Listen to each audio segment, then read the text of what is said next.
श्री स्वामी समर्थ. जय जय स्वामी समर्थ. स्वामी कृपा चॅनलमध्ये सर्वांना नमस्कार. उद्या गुरुवार व गुरुपुष्यामृत योग देखील आहे.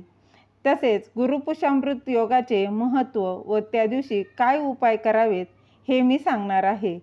त्याआधी तुम्ही माझ्या स्वामी कृपा चॅनलला सबस्क्राईब नक्की करा. तर जाणून घेऊया. बघा, पंचांगानुसार वर्षभरात असे अनेक योग आणि तिथी येतात जे शुभ असतात. यापैकी एक शुभ योग म्हणजे गुरुपुष्यामृत योग. पंचांगानुसार या योगाचे विशेष असे महत्त्व आहे. हा योग सगळे शुभ कार्य, गुंतवणूक, नवीन व्यवसाय सुरू करण्यासाठी किंवा सोने, नवीन घर खरेदी करण्यासाठी खूप शुभ आणि महत्त्वाचा मानला जातो. त्यानुसार माघ महिन्यातील गुरुपुष्यामृत योग हा 22 फेब्रुवारी 2024 या दिवशी जुळून येत आहे. म्हणजेच हा योग उद्या वार गुरुवार या दिवशी आहे. पुष्य नक्षत्र हे देवतांनी पूजलेले नक्षत्र मानले जाते. चला जाणून घेऊया या दिवशी काही खरेदी केल्याचे काय महत्त्व आहे आणि त्यावर काय उपाय आहे. धार्मिक मान्यता तसेच पंचांगानुसार महत्त्वाच्या 7 शुभ योगांमध्ये गुरुपुष्यामृत योग हा खूप महत्त्वाचा व प्रमुख योग आहे.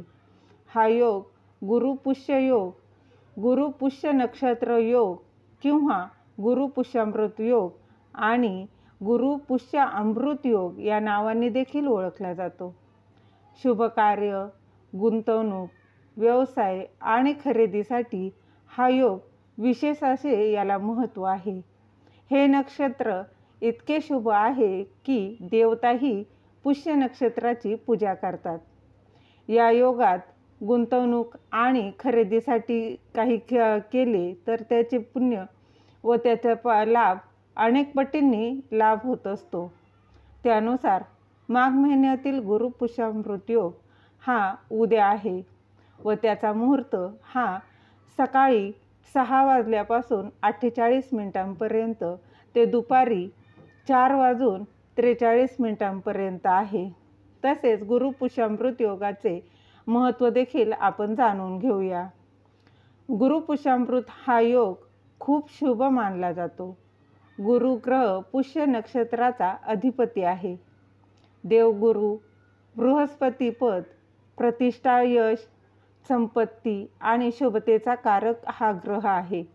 जेव्हा हे नक्षत्र गुरुवारी येते तेव्हा गुरुपुष्यामृत योग तयार होतो.